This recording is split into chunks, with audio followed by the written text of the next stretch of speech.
songs, so that you have something tangible to help you retain these skills and all this, newfound knowledge.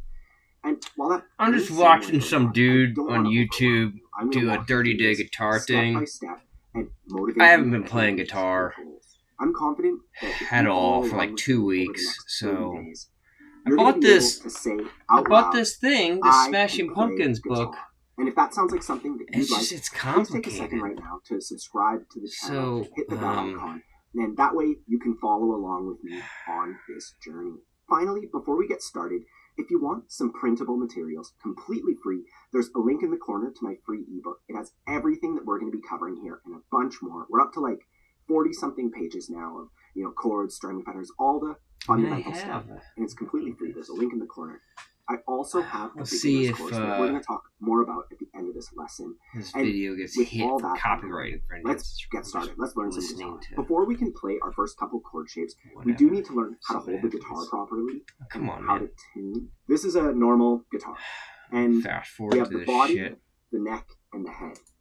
Put this little cut, and my non-dominant hand, and then that gives that your guitar like this, and looking down at it, you. About sitting up straight. That's the day that the tuner came out was a very good day, for guitarists everywhere. So it's one of the essential tools in my opinion. And we just clip it onto our guitar. We turn it on. Then we just tune each. You can make up one of your own. And you just got to think about the alphabet, like A, B, C, D. Pretty much it. So we're holding the guitar. You can see right there. My nails are. Guitar. Nails. The first thing I want to show you is the E minor chord. We're going to put 2 fingers down on the guitar. Our first finger, or our index finger, is going to go on the 2nd fret of the A string. So the E string is the one closest to your face. That's the low E string. Then the A string, that's the next one. So the 2nd thickest string. And if you look at these boxes right here, this box is the 1st fret. This box is the 2nd fret.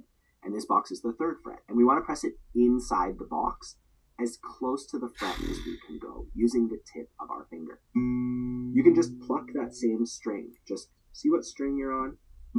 It should sound like that. Don't press too hard.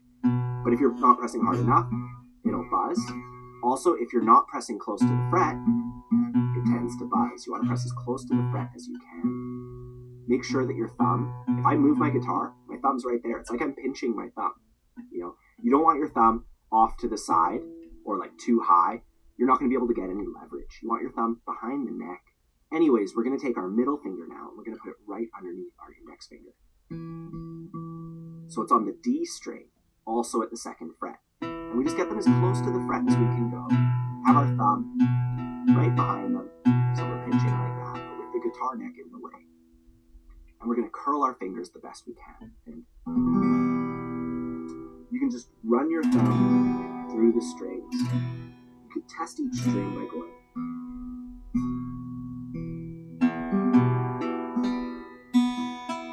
Just adjust a little bit. Your fingertips might already start to be feeling it. Pressing down the strings, you're going to get a little bit of fingertip pain, and that's okay. We don't want wrist pain, but fingertip pain is fine. It goes away as you grow. Those calluses, we'll talk more about that, throughout the series here. And from here, we're going to take these 2 fingers, and we're just going to put our index finger to the thickest string, and our middle finger to the G string. So we're just spreading them out. They're still on the 2nd fret. And this, what I really want to focus on, though, is switching between the 2. Getting used to playing that E minor shape, and then you spread your fingers, and you play that D6-9 chord, and then we go back to E minor. And we can just silently switch. That's a really good exercise. Just get used to the motion at your own pace. Do it like 10, 20 times. And once you've gotten used to putting them in the right spot, we can start to fine-tune it. We can strum, and then we can switch and we can strum. We can check every string. On this one, the A string, it doesn't matter if you mute it. If it rings open, great. If it's muted, sounds just as good. So don't get hung up on that. but you do want to use this as an opportunity to curl those fingers. Bring your elbow in, have your thumb in a good spot. Don't let your guitar go like this. You know, maybe bring the neck up a little bit. That'll help a lot with this one. And then the final step that we're going to do today with these chord shapes, we're going to strum them as we count. We're going to go 1, switch, switch, switch. And we have 3 beats to switch. We're switching on beats 2, 3, and 4. And then we strum the next chord on beat 1. 1, switch, switch, switch. 1, switch, switch, switch. 1, switch, switch. Back. 1, 2, 3, 4. 1, 2, 3, 4. And counting out loud like that and switching chords with the rhythm is essential. And that's definitely overlooked by a lot of people because, you know, they just focus on making sure that the chord shapes are good. But in reality, you're going to be switching chords with a song, with the beat. So we want to just get that right away and use that to our advantage. So that's the main exercise that I want to send you away with. And something fun that we can do with that exercise is we can actually use it to play Horse with No Name by America.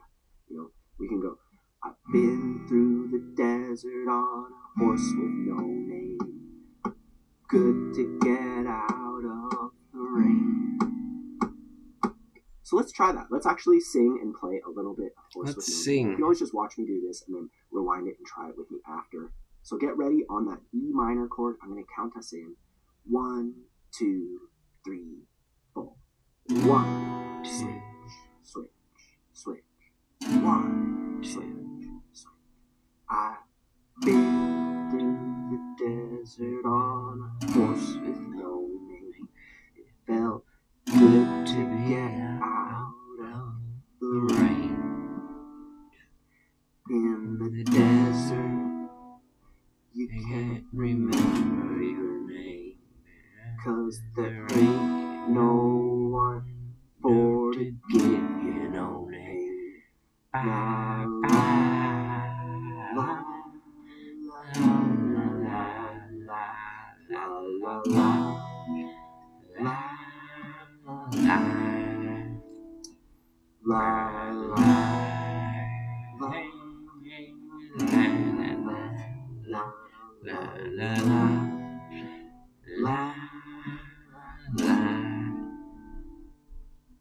and that's where I want to finish. Is that the song? I think that's plenty to work on. I want you to go through this all at your own pace. Work on silent switching, you know, maybe doing that like 10 or 20 times, and then counting out loud. 1, switch, switch, switch. D, switch, switch, switch. And just going back and forth, you know. Do that for maybe 5 minutes. And then you could even try to sing the song and do that if you're comfortable with that. But, you know, today I just want you to focus on those chord shapes. As far as the strumming is concerned, that's what we're going to be doing tomorrow. So don't worry if like it's not sounding great on that end of things. You know, this is how we learn, right? One step at a time. I don't want to overwhelm you. I don't want to just be like, yeah, let's just play a whole song. Let's do it right away. You know, we're going to do each step of it right, and it's going to come together. So we'll be doing some strumming tomorrow, as well as, you know, reviewing what we learned today. And if you haven't already, please take a moment to subscribe. That way you'll be the first to know when that comes out. And for those of you who have subscribed, and who have downloaded the ebook that contains everything that we're going to be talking about. Well, let's find out if I can play this while I record, and if I get a copyright whatever thing. That's what we'll explore. That's what we're going to explore. I practice guitar.